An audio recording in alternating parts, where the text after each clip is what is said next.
यह बात तो आप जानते हैं कि ईश्वर समय समय पर अवतार लेते रहे हैं, इसलिए आज हम आपको बता रहे हैं महाभारत में कौन था किसका अवतार। आइए जानते हैं महाभारत में कौन था किसका अवतार। आपको बता दें, महाभारत की कहानी में लगभग सभी देवता, गंधर्व, यक्ष, रुद्र, वसु, अप्सरा और ऋषियों के अंशावतार थे।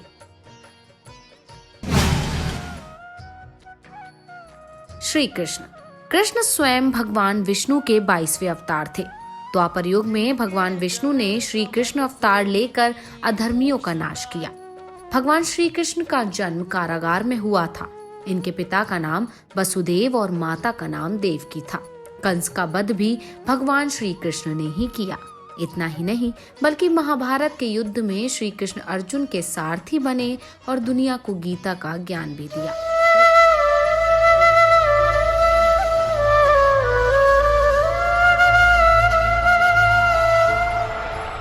रुक्मिणी राजा भीष्म की पुत्री और भगवान कृष्ण की पत्नी रुक्मिणी को माता लक्ष्मी का ही अवतार माना जाता है।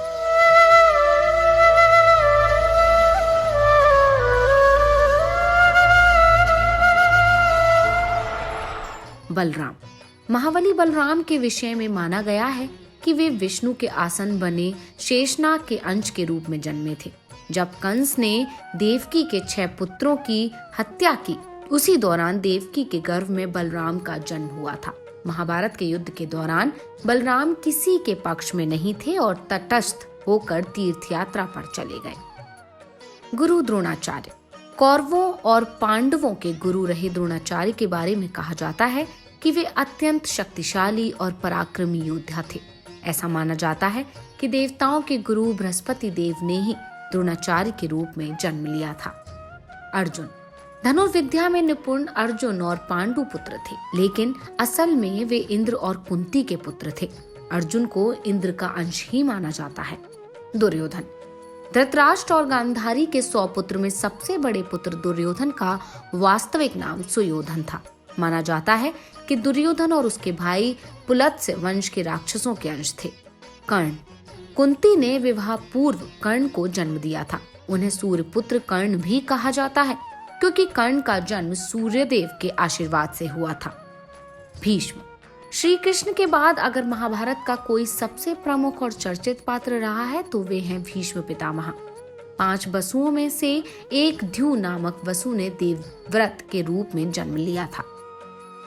अश्वत्थामा गुरु द्रोण के पुत्र थे, जिन्होंने महाकाल यम, क्रोध, काल के अंशों के रूप में जन्म लिया था। विदुर वेदव्यास के पुत्र और धृतराष्ट्र के सलाहकार रहे विदुर को सूर्य का अंश माना गया है। द्रौपदी महाभारत की सबसे जरूरी और शायद सबसे शक्तिशाली स्त्री पात्र रही द्रौपदी का जन्म इंद्राणी के अवतार के रूप में हुआ था। परमपिता परमेश्वर आप सभी पर अपनी कृपा बनाए रखें। जय श्री कृष्ण। हमसे जुड़े रहने के लिए हमारे YouTube चैनल को सब्सक्राइब करें और नई वीडियो की नोटिफिकेशन के लिए बेल आइकॉन को दबाएं।